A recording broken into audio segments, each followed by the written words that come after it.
start with a dramatic, slightly hushed tone.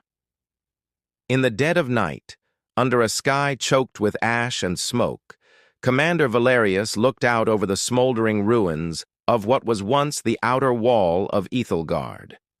His face, etched with the grime of battle and the deep lines of despair, told the whole story. To his lieutenants, huddled in the command tent, he spoke the words they all dreaded. "It's over. Sound the retreat. We've lost." The words hung in the air, heavy and final, a death sentence for their city and their hope. A collective sigh of defeat filled the tent. The battle was lost, the war was over, but one person didn't sigh. One person didn't slump their shoulders. Ilara, the captain of the archers, stood firm, her jaw set.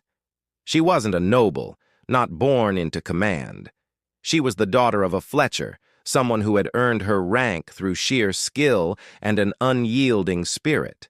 While the men around her, hardened veterans, began to pack their gear, accepting their fate, Ilara's mind was racing. She remembered the stories her grandmother used to tell her, not of great kings and grand armies, but of the city itself. Legends of hidden passages, forgotten by time, built by the city's founders for a day just like this. While Valerius drafted the terms of surrender, Ilara slipped out of the tent, melting into the shadows. She wasn't disobeying an order. In her heart, the order to give up was not a valid command. She found the old city archivist, a man whose knowledge was deemed useless in wartime.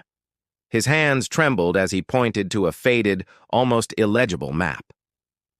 "Here," he whispered, his finger tracing a faint line. "The Serpent's Path. It leads from the old cisterns directly behind the enemy's siege camp." It was a fool's hope, a myth, but it was the only hope they had left. Ilara didn't gather an army. She didn't have the authority. She gathered the believers. A handful of scouts who knew the city's underbelly, a few engineers who understood the ancient mechanics of the cisterns, and a dozen archers who trusted her with their lives. They were a ghost of a force, armed not with heavy steel, but with hope and the element of surprise. They moved silently through the forgotten tunnels, the dripping water counting down the seconds to their desperate gamble. Above them, they could hear the mournful horns of their own army signaling the retreat. They were on their own.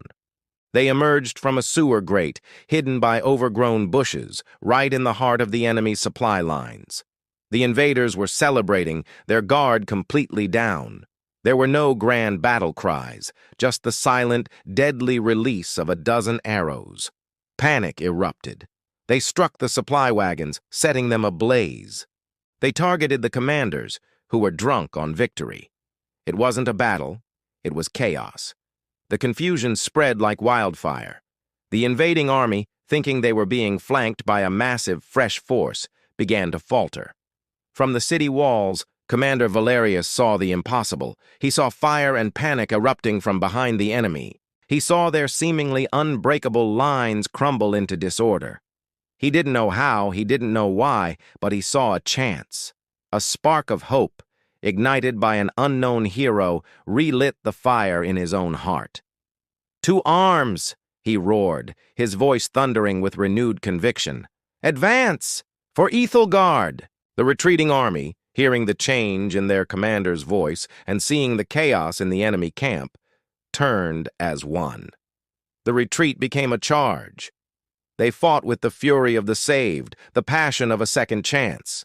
The enemy, caught between a sudden inferno at their rear and a charging army at their front, broke and fled. By dawn, the fields were clear.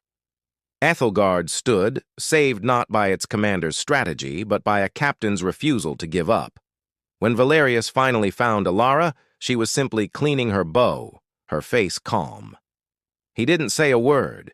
He just unpinned the commander's insignia from his own chest and offered it to her. She hadn't sought glory, only survival. But in refusing to accept defeat, she had become the true leader her city needed. Thank you so much for watching. This story is a powerful reminder that sometimes the greatest victories are born from the moments when everyone else has given up. If you enjoyed this, please hit that like button and subscribe for more stories. We'll see you in the next one.